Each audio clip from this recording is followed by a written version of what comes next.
Ganyan kami dati kumain. Sarap talaga. Thank you very much! Ako yung kain na kaya na dito.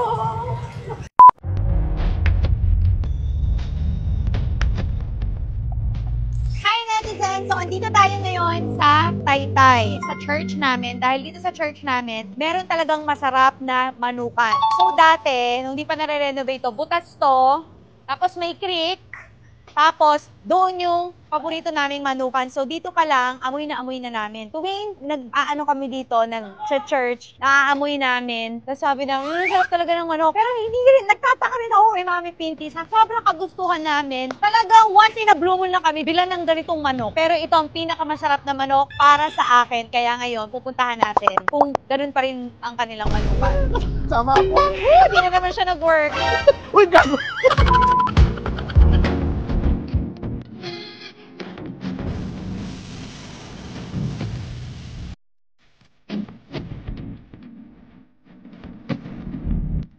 Hoy, dati, nung bumabagyo dito, may sawang lumabas. Nawala na. Ah, nagsara na? Toino. Oo nga, ilog nga. May sawa dating lumabas dyan, uncle, di mo alam.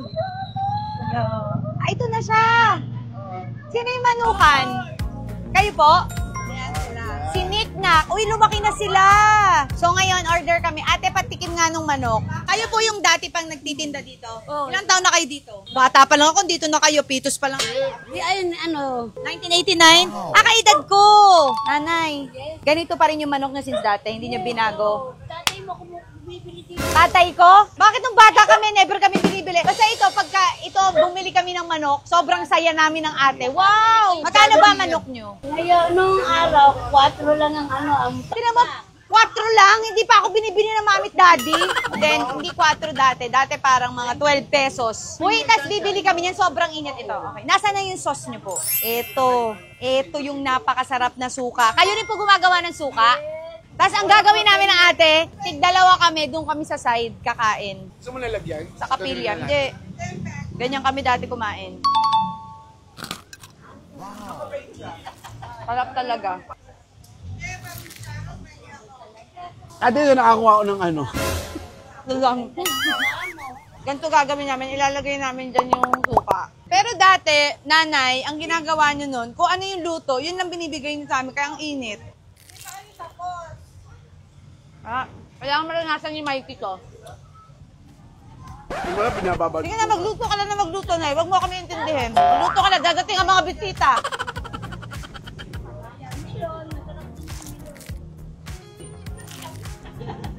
Ito naman tayo ngayon. Ako na yung parang nagiging tindera dito. Ate, pengin nito. Patikim daw. Pinagmamalaki niya. Okay, so andito po ngayon si Ate Nene. Nagtatrabaho naman po to sa KFC. Because it's finger looking good. O, bakit? Parang ano nga sa sarap? Ito o KFC? KFC. Sarap. Ayan, sarap nga ng ano niya. Pumunta kayo dito sa Rizal Avenue. Dito sa tabi ng Methodist. Magsimba na rin kayo sa Methodist para matuwa ang Mami Pinty. Tapos bumili kayo ng manok dito. Napakasarap ng manok dito kay Nick Nack. Nick Nack, boom, Michael Locotoy. Sarap talaga. Uy, mag-take out tayo para kay Mikey. Ito, paborito ko. Ito to. Tignan mo, tinan nyo. Oh.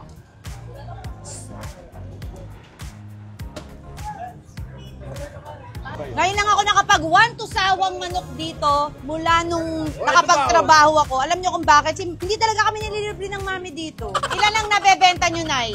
Kada araw? 60. 60 pieces ng manok. Kilo. Ah, 60 kilos. Kaya naman katagatay parang galit. Ang yaman nyo. Hindi ah. Oh, magkano yun? Ang kinikita nyo kada araw? Naloloko yan eh. Luloko ka. Okay, take out natin si Mikey. Tapos nasan si Nanay? Oh, Nay, bibigyan na kita. 20 mil. Thank you very much. Malibre ka. Ililibre mo sila. 20,000 ha. Ikaw na bala ha. Thank you. Ang babait ninyo, te. Pero ako nung bata, never mo ako nilibre ng isang pirasong manok dito. Kung magkano abutin ito. Libre po manok. Thank you very much. Thank you, Naya. Oo. Kayo na lang para maubos na natin. Ako yung kain na kaya na dito. Naiiyak ka na. Ba't ka naman naiiyak, Nay? Nasusunog na atay. Wala ka nang pakialam sa niluluto. Wala. Pero manilibre libre po tayo doon. Yes, yes. O, kain po kayo. Kuha kayo ng pagkain. Libre manok. Libre manok. Ito anak niya. Sino? KFC. May manukan ka din? Oh. Shine! Ito, may anak. May pwesto dito. May girlfriending niya. Si Shen, parang may papak na. O, sige, Nay.